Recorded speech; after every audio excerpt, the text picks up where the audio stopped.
Welcome back to English classes. Myself Fadin Kumar Mishra FM sir, and today I am going to teach class part 5.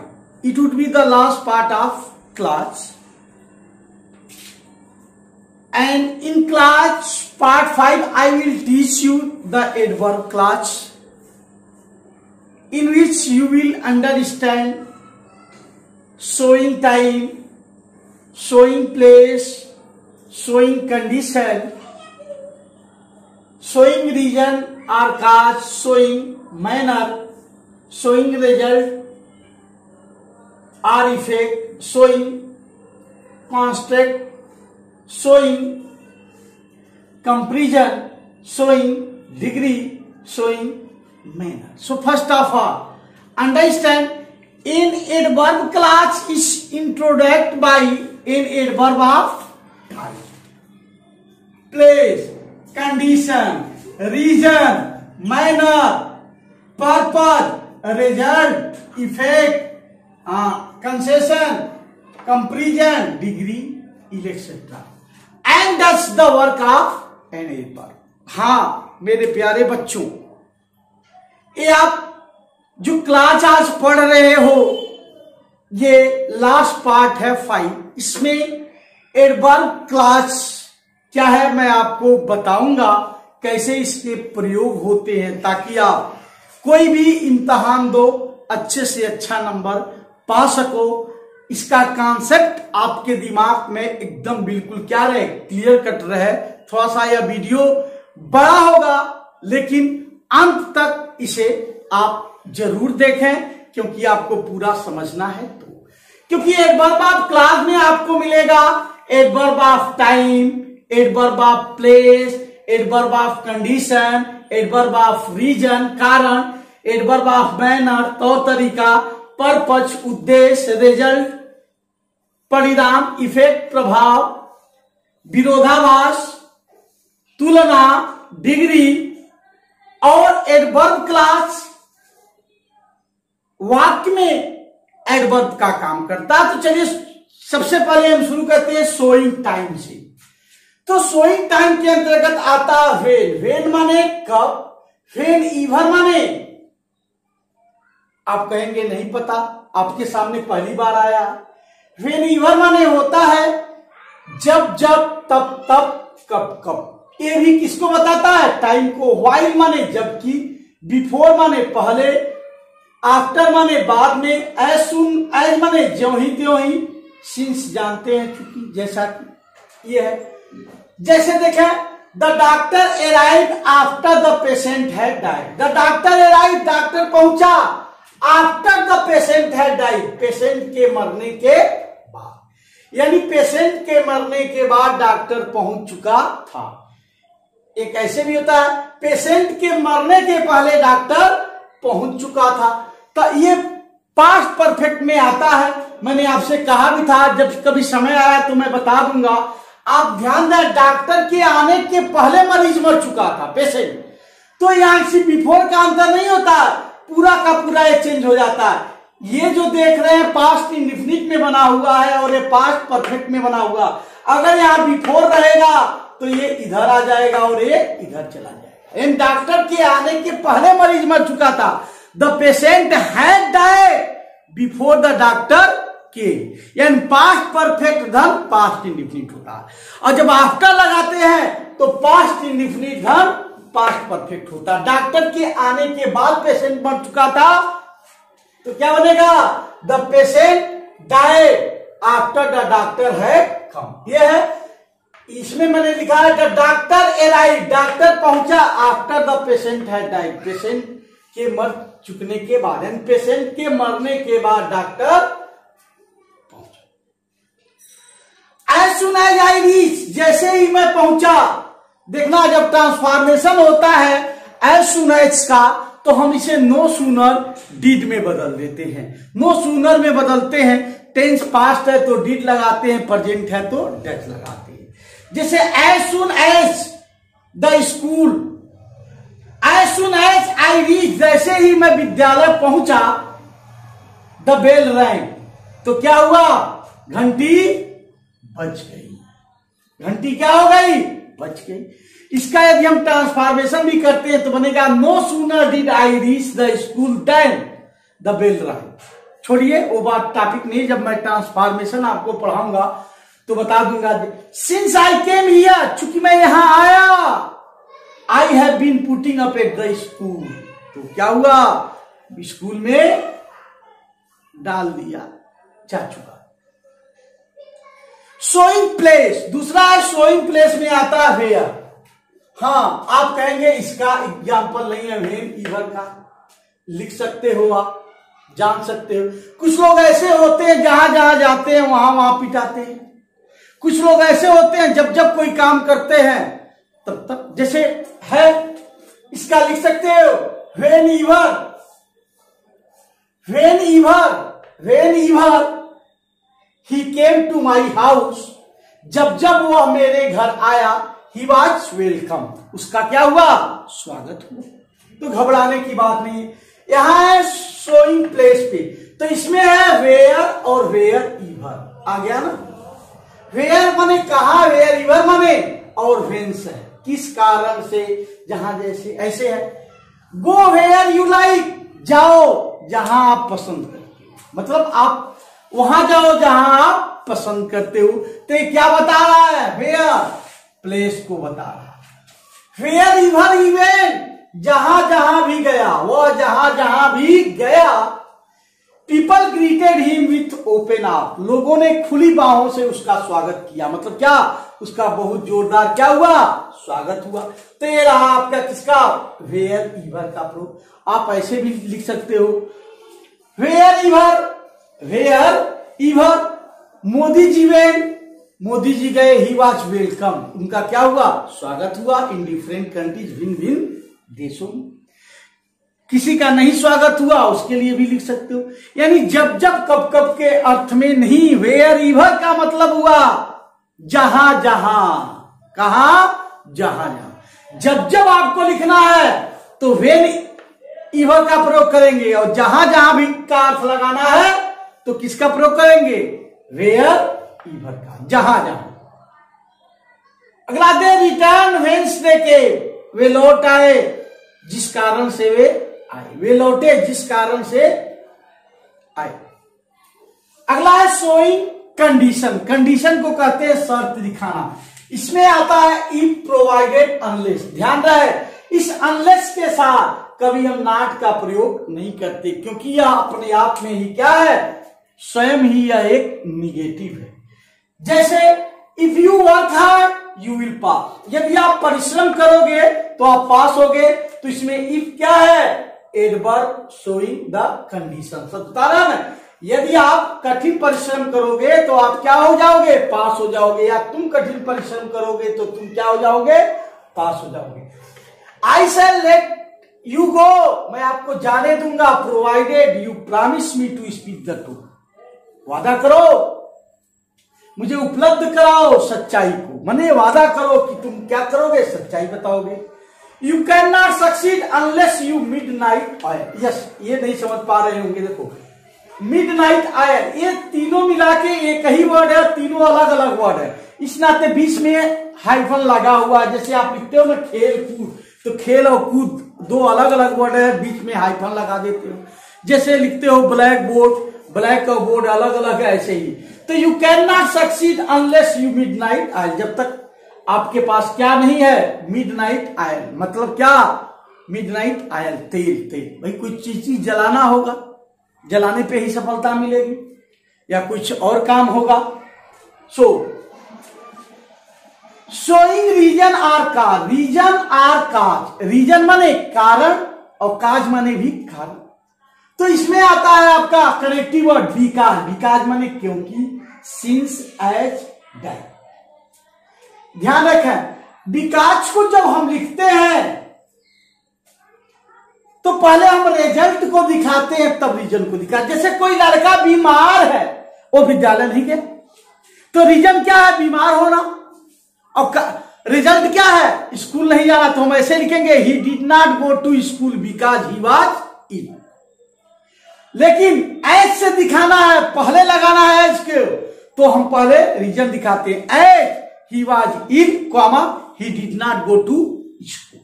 So you should go to bed, आपको बिस्तरे पे चले जाना चाहिए। Because, क्योंकि you are very tired, आप क्या है, बहुत थके हो। तो ये थके हो क्या है, कारण है, और बिस्तर पर जाना क्या है, उसका परिणाम है। आई रेस्पेक्ट यू, मैं आपका सम्मान करता हूं। एज, जैसा कि यू आर माई टीचर, आप मेरे क्या है, अध्यापक हैं। पुष्कर, कोई लड़का है, पुष्कर वाज पनिश, पुष्कर दंडित किया गया। एज ही ब्रॉट पंच, जैसा कि वो क्या लाया था, पंच लाया था। ये है एडवर्ब ऑफ। अब देखें adverb of showing manner, manner के अंतर्गत यही बस आता है दो, एज और अकॉर्डिंग एज। जैसे while in Rome, do as Roman do, भाई एक तरीका है, यदि आप रोम में हैं तो वही करो जो रोमन करते हैं, क्योंकि भिन्न करोगे तो आप क्या हो जाओगे, फंस सकते हो, आपको वही तो तरीका अपनाना। अगला है you should act according as you are interested, आपको उसी के अनुसार कार्य करना चाहिए जैसा कि आपको निर्देशित किया गया है, एज यू आर इंटरेस्टेड। तो ये हो गया क्या, शोइंग। अगला है शोइंग पर्पज। अब आप यहां फंसते हैं, पर्पज को कहते हैं हम उद्देश्य, और रिजल्ट काज माने कारण। उद्देश्य और कारण में क्या अंतर है, ये बहुत ढेर सारे लोग नहीं जान पाते।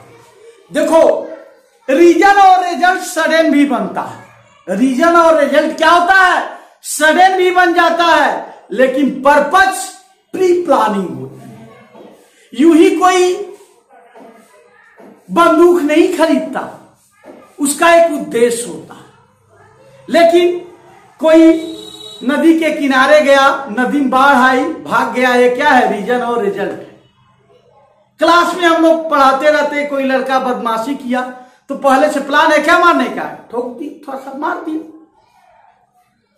तो जब कोई पहले से प्लानिंग हो किसी काम को करने का, तो उसके लिए हम लगाते हैं सो डैट, और ये सो डैट का अर्थ होता है ताकि, सो डैट का अर्थ होता है ताकि। और ध्यान रखें सो डैट के साथ हमेशा आप यूज करते हैं प्रेजेंट में और पास्ट में क्या, माई। यही आप दो चीज यूज कर सकते हैं, प्रेजेंट के लिए में और पास्ट के लिए माई। जैसे वी हम खाते हैं, सो डैट ताकि वी में लाइफ हम क्या रह सके, जीवित रह सके। अगला भी लिख सकते हो, माई प्रिंसिपल बॉट अ रिवॉल्वर, मेरे प्रिंसिपल ने क्या खरीदा, रिवॉल्वर खरीदा। सो डैट ताकि ही माइट प्रोटेक्ट हिमसेल्फ, वो स्वयं अपनी क्या कर सके, रक्षा कर सके। भाई बड़े आदमी, तो यहां किसका प्रयोग होगा, माइट का। जैसे आई बॉट अ मोबाइल, मैंने एक मोबाइल खरीदा। So that I might talk to my friend, ताकि मैं अपने मित्रों से और रिश्तेदारों से क्या कर सकूं, बात कर सकूं। तो एक उद्देश्य होता है किसी चीज को करने का, किसी चीज को खरीदने का, किसी को, तो ये रहा, तो इसके लिए लगाते हैं। और लिस्ट का अर्थ होता है कहीं ऐसा न हो, लिस्ट का अर्थ होता है कहीं ऐसा न हो। आप बहुत बार कहते हुए सुने होंगे कि जबान संभाल के बात करो, कहीं ऐसा ना हो पिट जाओ। तो क्या बनेगा, task sense list you should be beaten. याद रहे, जिस तरह से सो डैट के साथ हमेशा कहीं कहीं कैन कुड आता है, नहीं तो सो डैट के साथ मे और माइट ही प्रयोग होता है, तो लिस्ट के साथ हमेशा शुड प्रयोग होता है। जैसे कहते हैं ना, वॉक केयरफुली, संभल कर चलो, list you should fall down, कहीं ऐसा ना हो गिर जाओ। लेकिन मैंने क्या लिखा है, वो आई वर्क हार्ड, मैं कठिन परिश्रम करता हूं, लिस्ट आई शुड फेल, कहीं ऐसा ना हो मैं क्या हो जाऊं, फेल हो जाऊं, कहीं ऐसा ना हो कि मैं क्या हो जाऊं, फेल हो जाऊं। अगला है शोइंग रिजल्ट आर इफेक्ट, तो इसको लगाते हैं सो डैट से। देखना ये सो डैट उससे चेंज है, ये सो पहले आएगा और डैट क्या आएगा, बाद में आएगा। और जो पर्पज वाला रहेगा वो सो डैट क्या आएगा, एक साथ आएगा। और ये डैट तो आप जानते हैं कि जैसे यू आर सो वीक, आप बहुत कमजोर हो, इतने कमजोर हो डैट कि यू कैन नॉट पास, आप पास नहीं हो सकते। आप इतने कमजोर हो कि आप पास नहीं हो सकते, नहीं आता। You are too weak to run, तो बनाते हो ना, you are so weak that you can not learn, वही वाला है। It is such a fine day that कि we should go for an outing, के लिए जाना चाहिए। तो ये क्या है, आपका रिजल्ट और इफेक्ट को बता रहा है। तो इसमें ध्यान रखें, ये सो डेट अलग अलग। अगला है सोई कॉन्टेक्ट, विरोधाभास। विरोधाभास किसे कहते हैं बच्चे? जो जब रीजन के अनुसार रिजल्ट की प्राप्ति न हो तो उसे हम कहते हैं विरोधाभास। रीजन के अनुसार जब रिजल्ट की प्राप्ति नहीं होती है तो उसे हम कहते हैं विरोधाभास। और ये बहुत इंपॉर्टेंट है। लेकिन कुछ अब आप कहेंगे विरोधाभास क्या है? जैसे कोई खूब ऊंचे टावर से कूदा हो, नीचे आने पे हंस रहा हो, आप ऐसी उम्मीद नहीं करते हैं, तो ये क्या है? विरोधाभास है। जैसे आपने खूब कठिन परिश्रम किया अंग्रेजी में और आप बहुत कम नंबर पाए, क्या है? विरोधाभास है। जैसे आप ये तो इसको किससे बनाते हैं? ध्यान रहे, कंपाउंड सेंटेंस में एक बट स्टील से बनाते हैं, लेकिन इसमें थो, आर, दोज और इवन इससे बनाते हैं। Though he is poor yet he is honey, yet नहीं लगाएंगे, कामा लगाएंगे तो भी काम चल जाता है। दो ही इज पुअर या आल दो भी लिख सकते हैं। दो ही इज पुअर, यद्यपि वह गरीब है, एट ही इज हॉनेस्ट, वह क्या? ईमानदार। आप कहेंगे इसमें क्या विरोधाभास? हाँ बच्चे, गरीब आदमी मॉडर्न एज में वो ऑनेस्ट हो ही नहीं सकता। इसलिए नहीं हो सकता ऑनेस्ट वो, क्योंकि उसे अपने परिवार को सरवाइव करने के लिए ढेर सारे झूठ बोलने पड़ते हैं। किसी का पैसा लेगा, कहेगा कल दे देंगे, लेकिन वो जानता है कि वो कल नहीं दे पाएगा, ना परसों दे पाएगा, ना 8 दिन में दे पाएगा, ना 1 फोर्टनाइट में दे पाएगा। दो ही तो he will not leave even if you ill treat he, वो आपका साथ नहीं छोड़ेगा, आपको नहीं छोड़ेगा। Even if you will treat ये तो जैसे शोइंग कंपैरिजन, इसमें हम क्या दिखाते हैं? तुलना। तो इसमें देखो, जब सो आएगा दूसरा एज आएगा, जब एज आएगा तो यहां क्या आएगा? एज ही आएगा। तो आप सो एज या एज या देन से लिख सकते हो। जैसे Pushkar is not so wise as Pihu, Pushkar इतना बुद्धिमान नहीं है जितना कि क्या है? पीहू है। यहां आप सो की जगह यहां एज भी लिख सकते हो, तो हो जाएगा Pushkar is not as wise as Pihu is. He is as wise as his father, देखो दूसरा एग्जांपल है, he is as wise as his father. और देन का तो जानते ही हैं, he is fighter than he should be, he is fighter than he should be. वो अपेक्षाकृत उससे भी मोटा है जितना कि उसको होना चाहिए। तो ये फिर है आपका showing degree, as far as और एज मच है। So as far as I know, जितना मैं जानता हूं, जहां तक मैं जानता हूं, ही इज क्वाइट इनोसेंट, वह बिल्कुल क्या है? इनोसेंट, निर्दोष है।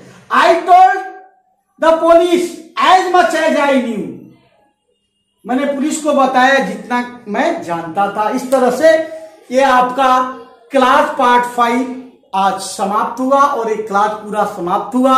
मैंने आपको इसमें बता दिया था कि आप शुरू से पढ़ेंगे तभी आप समझ पाएंगे प्रिंसिपल क्लास क्या है, सबऑर्डिनेट क्लास क्या है, कोऑर्डिनेट क्लास क्या है, और प्रिंसिपल क्लास और सबऑर्डिनेट क्लास जब मिलता है तो कॉम्प्लेक्स सेंटेंस बनता है। कॉम्प्लेक्स सेंटेंस के कौन कौन से कनेक्टिव वर्ड्स होते हैं, और जब प्रिंसिपल क्लास और कोऑर्डिनेट क्लास होता है तो कंपाउंड सेंटेंस होता है। तो पूरा आपको डिटेल ये पढ़ना पड़ेगा, तब आपको क्लास में कहीं से कोई गड़बड़ी नहीं होगी। सो क्लास का ये लास्ट पार्ट रहा। मुझे उम्मीद नहीं, पूरा विश्वास है कि आप जरूर समझे होंगे और इसका लाभ उठाएंगे।